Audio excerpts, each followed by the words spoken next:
HSC 2026 batch কি অবস্থা সবার? তোমাদের আজকের ক্লাস বাংলা প্রথম পত্র ওয়ান শর্ট এমসিকিউ টপিক থাকছে কবিতা তাহারেই পরে মনে, লিখছেন সুফিয়া কামাল। আমরা শুরু করছি। 1 নং প্রশ্নে রয়েছে, তাহারেই পরে মনে কবিতায় কুহেলি উত্তরিতলে কে চলে গিয়েছে? কে চলে গিয়েছে? মাঘের সন্ন্যাসী।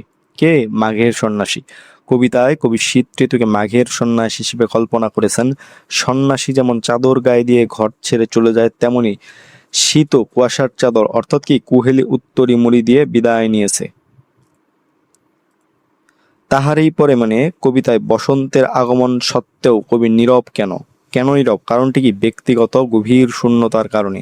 ব্যক্তিগত গভীর শূন্যতার কারণে কবির প্রিয়তমর আকস্মিক মৃত্যুতে কবির জীবন কি বিষাদময় ও রিক্ত হয়ে পড়ে। এই গভীর যে শোক ও শূন্যতার কারণে প্রকৃতিতে বসন্ত এলেও কি কবি নীরব ও উদাসীন। ওগো কবি রচিয়া লহনা আজগীতি, কবি ভক্ত কবিকে পংক্তিটিতে কি রচনার কথা বলেছেন? কি রচনার কথা বলেছেন? বসন্ত বন্দনা। বসন্ত বন্দনা রচনার কথা বলেছেন। প্রকৃতিতে বসন্তের এত রূপ ও রঙের আয়োজন দেখে কবি ভক্তরা চান কবি যেন তার চমৎকার কবিতার মাধ্যমে বসন্তকে স্বাগত জানান এবং তার স্তুতি ও বন্দনা গান রচনা করেন। তাহারই পরে মনে কবিতায় পাথার শব্দের অর্থ কি? পাথার শব্দের অর্থ কি? সমুদ্র। কি? সমুদ্র। পাথার শব্দের অর্থ হলো আকুল সমুদ্র বা জলরাশি। কবিতায় কবির মনের অসীম ও অতল দুঃখকে বোঝাতে এই শব্দটি পরোক্ষভাবে ভাব প্রকাশ করে। তাহারই পরে মনে কবিতায় গঠন রীতি কোন বৈশিষ্ট্যের? তাহারই পরে মনে কবিতার গঠন রীতি হচ্ছে কি নাটকীয় বৈশিষ্ট্যের। কোন বৈশিষ্ট্যের? নাটকীয়। কবিতাটি কবি ও কবি ভক্তের কথোপকথন বা সংলাপের মাধ্যমে এগিয়ে চলে। এই সংলাপ ধর্মী ও নাটকীয় উপস্থাপনার কারণে গঠন রীতিতে নাটকীয় গুণ লক্ষণীয়। তাই উত্তরটি কি? নাটকীয়। তাহারই পরে মনে কবিতায় বসন্ত তার সমস্ত সৌন্দর্য দিয়েও কবি মনকে স্পর্শ করতে না পারার কারণ কবির কি? বিয়োগ ব্যথা। কবির বিয়োগ ব্যথা। প্রিয়জনকে হারানোর তীব্র বিয়োগ ব্যথা বা শোক কবির মনকে কি আচ্ছন্ন করে রেখেছে। এই মানসিক বেদনার তীব্রতা এতই বেশি যে বাইরের প্রকৃতিতে কোনো সৌন্দর্যই কি তা এই বিয়োগ ব্যথার যে কষ্ট আছে সেটা দূর করতে পারছে না। তাহারই পরে মনে কবিতায় কবিকে বসন্তের বন্দনা গীত রচনা করতে বলেছেন কে? কে বলেছেন? কবি ভক্ত। কে বলেছেন? কবি ভক্ত বলেছেন। কবিতায় কবিকে গান বা কবিতা রচনার অনুরোধ করে যে প্রশ্নগুলো করা হয়েছে সেগুলো কবি ভক্ত বা পাঠকদের পক্ষ থেকে করা। তারাই কবির কাব্যিক নীরবতা ভাঙতে অনুরোধ করেছেন। তাহারই পরে মনে কবিতায় কবি ঋতুরাজকে কিভাবে ব্যথা দিয়েছেন? কিভাবে? উপেক্ষায়। কিভাবে? উপেক্ষায়। ঋতুরাজ বসন্ত ফুল ফুটিয়ে দক্ষিণা বাতাস বইয়ে প্রকৃতির বুকে সাড়ম্বরে এসেছে, কিন্তু কবি তার দিকে ফিরেও তাকায়নি, কোনো গানও লেখেননি। এই উদাসীনতা ও অবহেলার মাধ্যমে কবি মূলত বসন্তকে উপেক্ষা করে ব্যথা দিয়েছেন। তাই এখানে উত্তরটি কি? উপেক্ষায়। কবি ভক্তরা কবিকে প্রশ্ন করেছেন কেন? কারণটি কি? কারণটি হচ্ছে কি কবি উন্মনা বলে। কবি কি? উন্মনা বলে। বসন্ত আসার পরেও কবির কোনো আনন্দ নেই। তিনি দূর আকাশের দিকে তাকিয়ে অন্যমনস্ক অর্থাৎ উন্মনা হয়ে আছেন। কবির এই অন্যমনস্কতায় ও উদাসীনতা দেখেই কি ভক্তরা চিন্তিত হয়ে তাকে প্রশ্ন করেছেন। তো উত্তরটি কি হবে? কবি উন্মনা বলে। কুহেলি শব্দের অর্থ কি? কুহেলি শব্দের অর্থ কি? কুয়াশা। শব্দার্থের দিক থেকে কুহেলি বা কুহেলিকা শব্দের অর্থ কুয়াশা। কবিতায় এটি শীতের সকালের কুয়াশাচ্ছন্ন যে আবহ সেটি বোঝাতে ব্যবহৃত হয়েছে। ঘুমিয়ে গেছে শ্রান্ত হয়ে আমার গানের বুলবুলি, করুণ চোখে চেয়ে আছে শাকের ঝরা ফুলগুলি। উদ্দীপকের গানের বুলবুলি তাহারই পরে মনে কোন প্রসঙ্গের অবতারণা করে? তাহারই পরে মনে কবিতায় কোন প্রসঙ্গের অবতারণা করে? প্রয়াত স্বামী। প্রয়াত স্বামীর, কবির প্রয়াত স্বামীর অবতারণা করে। উদ্দীপকের গানের বুলবুলি যেমন শ্রান্ত হয়ে ঘুমিয়ে গেছে, তেমনি কবির জীবনেও তার কাব্য প্রেরণার উৎস তার প্রয়াত স্বামীর চিরতরে বিদায় নিয়েছেন। এটি মূলত প্রিয়জন হারানোর বেদনা প্রসঙ্গ। তাই উত্তরটি কি হবে? প্রয়াত স্বামী। গঠন রীতির দিক থেকে তাহারই পরে মনে কি ধরনের রচনা? এটি একটি কি সংলাপ নির্ভর রচনা। কবিতাটি কোনো একক বর্ণনা নয়, বরং শুরু থেকে শেষ পর্যন্ত কবি এবং কবি ভক্তের মধ্যকার চমৎকার সংলাপ ও প্রশ্নোত্তরের মাধ্যমে রচিত হয়েছে। ভুলিতে পারি না তারে, ভোলা যায় না, বারে বারে মনে পড়ে কেন জানি না। উদ্দীপকের তারে তাহারই পরে মনে কবিতার কোনটির সঙ্গে সাদৃশ্যপূর্ণ? কোনটির সঙ্গে? মাঘের সন্ন্যাসীর সঙ্গে সাদৃশ্যপূর্ণ। কোনটির সঙ্গে? মাঘের সন্ন্যাসী। উদ্দীপকের চরণে বারবার মনে পড়ার যে বেদনা, তা কবিতায় মাঘের সন্ন্যাসী অর্থাৎ শীতের বিদায়ের সাথে সাথে কবির প্রয়াত স্বামীর স্মৃতিকেই নির্দেশ করে। কবিও কোনো মতে সেই প্রিয়জনকে ভুলতে পারছেন না। তাই এখানে সঠিক উত্তর কি? মাঘের সন্ন্যাসী। আফরোজা তার মামার বাসায় বেড়াতে এসে জানতে পারলো ওই দিন মামাতো ভাইয়ের জন্মদিনের অনুষ্ঠান, চারদিকে আলোকসজ্জা, সবাই নতুন জামা পরেছে, বাড়িতে অনেক অতিথি এসেছে। আফরোজা চমৎকার গান গাইতে পারে বিধায় আফরোজার মামা তাকে জন্মদিনের একটি গান গাইতে বলল। আফরোজা গান গাওয়া শুরু করে কেঁদে ফেললো, কারণ 3 বছর আগের বা 3 বছর পূর্বের এই দিনে কি তার বাবা মারা যায়। উদ্দীপকের আফরোজার মামা তাহারই পরে মনে কবিতার কোন চরিত্রের সাথে সাদৃশ্যপূর্ণ? কোন চরিত্র? কবি ভক্তের সাথে সাদৃশ্যপূর্ণ। কার সাথে? কবি ভক্তের সাথে। উদ্দীপকের চারপাশে আনন্দের মাঝেও যেমন মামা আফরোজাকে গান গাওয়ার অনুরোধ করেছিল তার পেছনের কষ্ট না জেনে, ঠিক তেমনি কবিতায় প্রকৃতিতে বসন্তের আনন্দের মাঝে কবি ভক্তরা কবিকে বারবার গান রচনার জন্য অনুরোধ জানাচ্ছিলেন। তাই এখানে সঠিক উত্তরটি কি হবে? কবি ভক্ত। নিচের কোন কবিতাটি নাট্যগুণ সম্পন্ন? নাট্যগুণ সম্পন্ন কবিতা হচ্ছে কি তাহারই পরে মনে। কারণটি কি? কারণটি একটি সংলাপ নির্ভর কবিতা। ওগো কবি অভিমান করেছ কি তাই? কবির অভিমানের কারণ কি? অভিমানের কারণ হচ্ছে কি ফাগুন প্রকৃতির নিয়মে চলে এসেছে। ফাগুন প্রকৃতির নিয়মে চলে এসেছে। ভক্তরা ভাবছেন কবি হয়তো অভিমান করেছেন, এই কারণে কবি তাকে স্মরণ না করলেও ফাগুন অর্থাৎ বসন্ত তার নিজের নিয়মে অলক্ষী প্রকৃতিতে চলে এসেছে। তাহারই পরে মনে কবিতায় কোন দিকটি পাঠকের অন্তর ছুঁয়ে যায়? অন্তর যেটা ছুঁয়ে যায় সেটা হচ্ছে কি যে সুললিত ছন্দ। সুললিত ছন্দ। কবিতাটি অক্ষরবৃত্ত ছন্দে রচিত। এর চমৎকার শব্দচয়ন ও কানের আরামদায়ক সুর বা সুললিত যে ছন্দ আছে বা সুললিত যে ছন্দ আছে পাঠকের মনকে কি তা গভীরভাবে স্পর্শ করে। তাই উত্তরটি কি? সুললিত ছন্দ। তাহারই পরে মনে কবিতায় কার প্রতি কবির তীব্র বিমুখতা? কার প্রতি? বসন্তের প্রতি। বসন্তের প্রতি কি কবির তীব্র বিমুখতা। বসন্তের সমস্ত প্রাকৃতিক সৌন্দর্য ও আয়োজনকে কবি পরম হেলায় ও উদাসীনতায় উপেক্ষা করেছেন, যা বসন্ত ঋতুর প্রতি কবির কি তীব্র বিমুখতা প্রকাশ করে। দক্ষিণ দুয়ার গেছে খুলি চরণটিতে কি বোঝানো হয়েছে? কি বোঝানো হয়েছে? যে কবির উদাসীনতা বোঝানো হয়েছে। বসন্ত এলে দক্ষিণ দুয়ার খুলে যায় এবং দক্ষিণা বাতাস বয়, এটা প্রকৃতির নিয়ম। কিন্তু কবি এতটাই উদাসীন ও শোকমগ্ন ছিলেন যে প্রকৃতিতে বসন্ত চলে এলেও তিনি জানতেনই না যে দক্ষিণ দুয়ার খুলেছে কিনা। তাই উত্তরটি কি? কবির উদাসীনতা। জানি তোমার হৃদয় শূন্য মন পুরে কার। উদ্দীপকে কার শব্দটি তাহারই পরে মনে কবিতার কোন বিষয়কে স্মরণ করিয়ে দেয়? কোন বিষয়কে? মাঘের সন্ন্যাসীকে স্মরণ করিয়ে দেয়। কাকে? মাঘের সন্ন্যাসীকে। উদ্দীপকের রিক্ত শূন্য মনে যার জন্য মন পুড়েছে কবিতায় তার শীতের বিদায়ী রূপ তথা মাঘের সন্ন্যাসীর সাথে তুলনীয়, যা রিক্ত বিদায়, যার কি রিক্ত বিদায় কবির মনকে শূন্যতার আরো ভরিয়ে দিয়েছে বা কবি মনের যে শূন্যতা আছে তা আরো বাড়িয়ে দিয়েছে। তাই এখানে সঠিক উত্তর কি? মাঘের সন্ন্যাসী। তাহারই পরে মনে কবিতায় কোথায় বসন্তের আবির্ভাব ঘটেছে? কোথায়? প্রকৃতিতে বসন্তের আবির্ভাব ঘটেছে। বসন্ত তার ফুল, গান ও বাতাস নিয়ে বাস্তব প্রকৃতিতে ঠিকই এসেছে, কিন্তু কবির মনের ভিতর তার কোনো প্রভাব বা আবির্ভাব ঘটেনি। তাহারই পরে মনে কবিতায় কোন বিষয়টি প্রাধান্য পেয়েছে? প্রাধান্য পেয়েছে কোনটি? যে মানব মন ও প্রকৃতির যোগ সাদৃশ। মানব মন ও প্রকৃতির যোগ সাদৃশ। প্রকৃতিতে আনন্দের জোয়ার এলেও মানুষের মন যদি ব্যক্তিগত শোকে কাতর থাকে তবে সেই আনন্দ অর্থহীন হয়ে যায়। প্রকৃতি ও মানব মনের এই পারস্পরিক সম্পর্ক ও বৈপরীত্যই কি এখানে মূল বিষয়।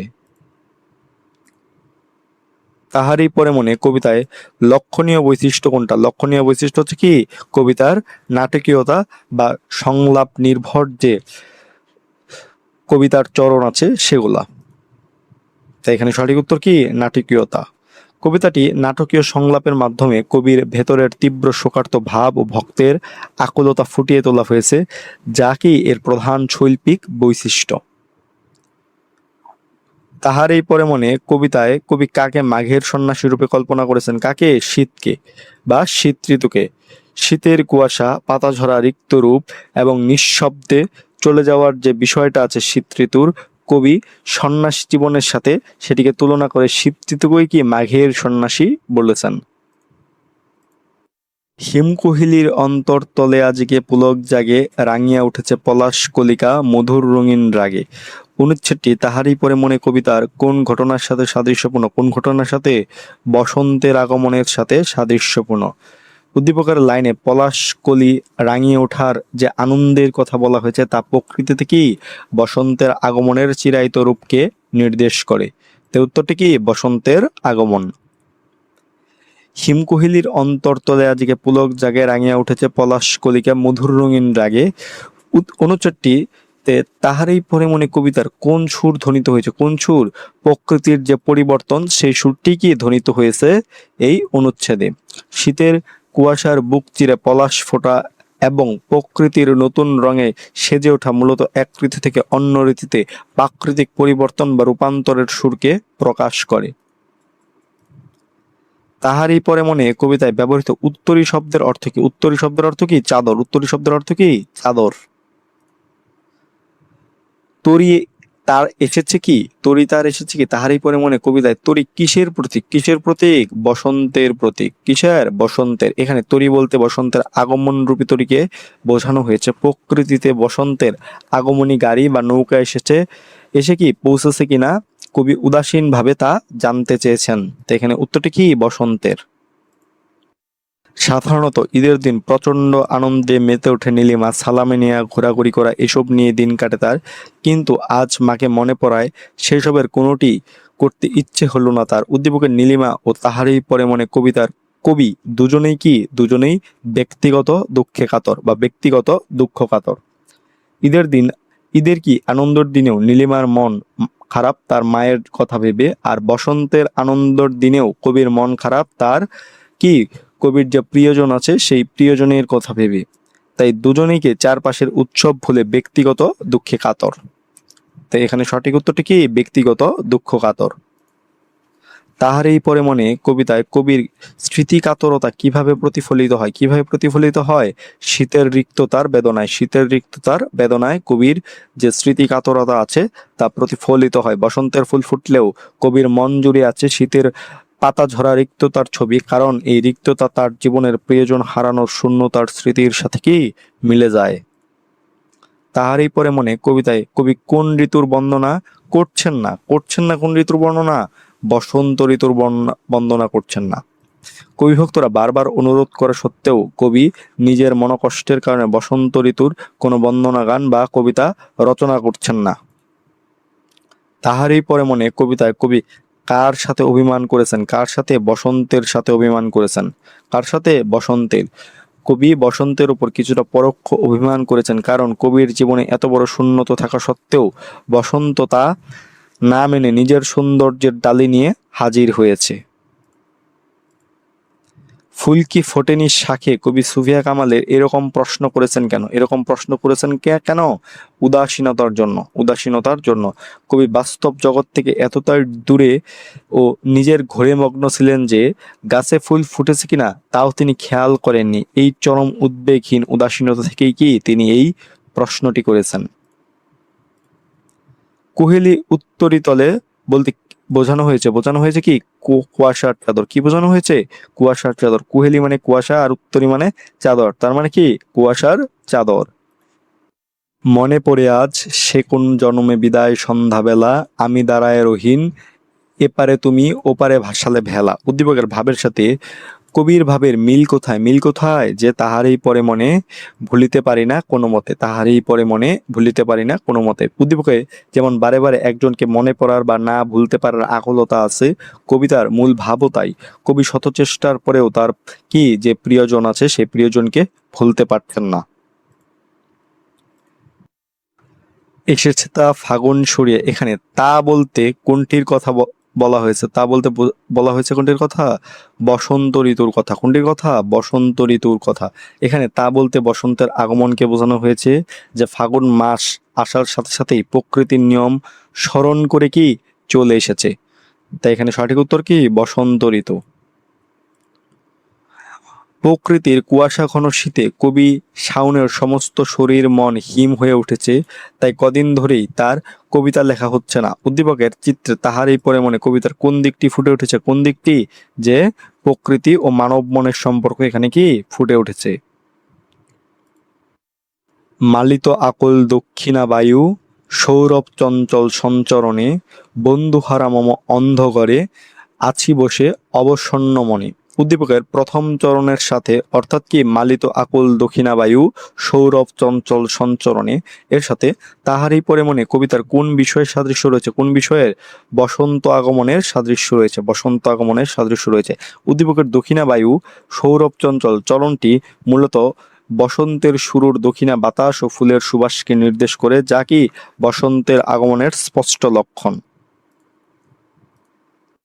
যে বসন্ত একদিন করেছিল শত কোলাহল, সে আজ নিঃশব্দে আসে আমার নির্জনে, তাহারই পরে মনে কবিতার সাথে উদ্দীপকের এই সাদৃশ্যের কারণটি কি? কারণটি হচ্ছে কি যে কবি হৃদয়ের বিষণ্ণতা। কবি হৃদয়ের কি? বিষণ্ণতা। সুফিয়া কামালের পৈতৃক নিবাস কোথায়? সুফিয়া কামালের পৈতৃক নিবাস হচ্ছে কোথায়? কুমিল্লা। কোথায়? সুফিয়া কামালের পৈতৃক নিবাস কুমিল্লা। কবি সুফিয়া কামালের জন্ম বরিশালে হলেও তার পৈতৃক নিবাস বা বাবার বাড়ি ছিল কুমিল্লায়। তো উত্তরটি কি? কুমিল্লা। হিমকুহিলির অন্তরতলে আজিকে পুলক জাগে রাঙিয়া উঠেছে পলাশ কণিকা মধুর রঙিন রাগে। উদ্দীপকের ঠিক সাথে বা উদ্দীপকটিতে তাহারই পরে মনে কবিতার কোন সুর ধ্বনিত হয়েছে? কোন সুর ধ্বনিত হয়েছে? যে প্রকৃতি ও মানব মনের সম্পর্কের যে একটা সুর আছে সেই সুরটাই কি ধ্বনিত হয়েছে। তাহারই পরে মনে কবিতায় কবির বসন্ত বিমুখতার মধ্য দিয়ে কি প্রকাশ পেয়েছে? প্রকাশ পেয়েছে কি? উদাসীনতা। কি প্রকাশ পেয়েছে? উদাসীনতা। অলক শব্দটি তাহারই পরে মনে কবিতায় কোন অর্থে ব্যবহৃত হয়েছে? কোন অর্থে ব্যবহৃত হয়েছে? অলক্ষ্য অর্থে ব্যবহৃত হয়েছে। কোন অর্থে? অলক্ষ্য। অলক একটি তদ্ভব বা কাব্যিক শব্দ যার অর্থ কি অলক্ষ্য বা চোখের আড়ালে ঘটে বা দৃষ্টিগোচর হয় না এমন। এখানে সঠিক উত্তরটি কি? অলক্ষ্য। ডেকেছে কি সে আমারে, শুনি নাই রাখিনি সন্ধান। এখানে সে কে? সে হচ্ছে কে? বসন্ত। কে? বসন্ত। তাহারই পরে মনে কবিতায় কোন ফুল ফোটার কথা জানতে চেয়েছেন? কোন ফুল ফোটার কথা? বাতাবি নেবু ফুল ফোটার কথা জানতে চেয়েছেন। কহিল সে কাছে সরে আসি, তাহারই পরে মনে কবিতায় এই পংক্তি কি প্রকাশ পেয়েছে? এই পংক্তিতে কি প্রকাশ পেয়েছে? প্রকাশ পেয়েছে কি? গোপনীয়তা। কি প্রকাশ পেয়েছে? গোপনীয়তা।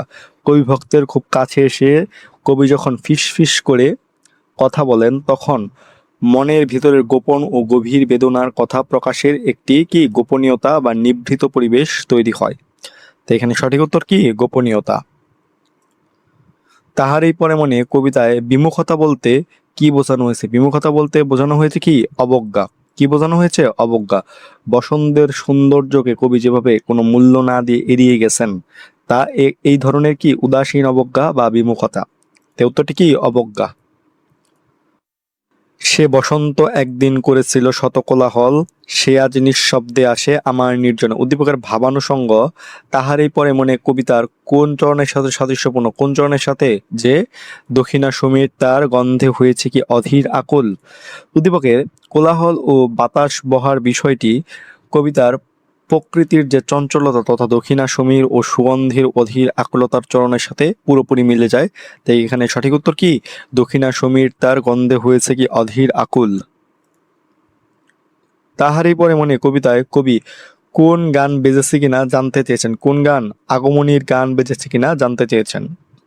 কবির উদাসীনভাবে জানতে চেয়েছেন যে প্রকৃতিতে বসন্তকে বরণ করার জন্য কোনো আগমনিক গান বা বন্দনা গান বেজে উঠেছে কিনা। ঋতুরাজ বসন্তে প্রকৃতি সাজ সাজ রবে মেতে উঠলেও ডাক্তার ইমরান তার পেশায় ব্যস্ত থাকে কিছুই অনুভব করেননি। ডাক্তার ইমরানের মধ্যে তাহারই পরে মনে কবিতার কবির কোন দিকটি দৃশ্যমান? কোন দিকটি? যে প্রকৃতির প্রতি উদাসীনতার যে দিকটা আছে সেটাই কি দৃশ্যমান। উদ্দীপকের ডাক্তারবাবু যেমন কাজের চাপে বসন্তকে অনুভব করতে পারেননি, কবিও তার মনের কষ্টের কারণে বসন্তের রূপ উপভোগ করতে পারেননি। এটি হলো প্রকৃতির প্রতি কি উদাসীনতা। তো এই ছিল বাংলা প্রথম পত্র ওয়ান শট এমসিকিউ। টপিক ছিল কবিতা তাহারই পরে মনে, লিখেছেন সুফিয়া কামাল। দেখা হচ্ছে পরবর্তী ক্লাসে। তোমাদের সকলের জন্য শুভকামনা রইল। ধন্যবাদ সকলকে।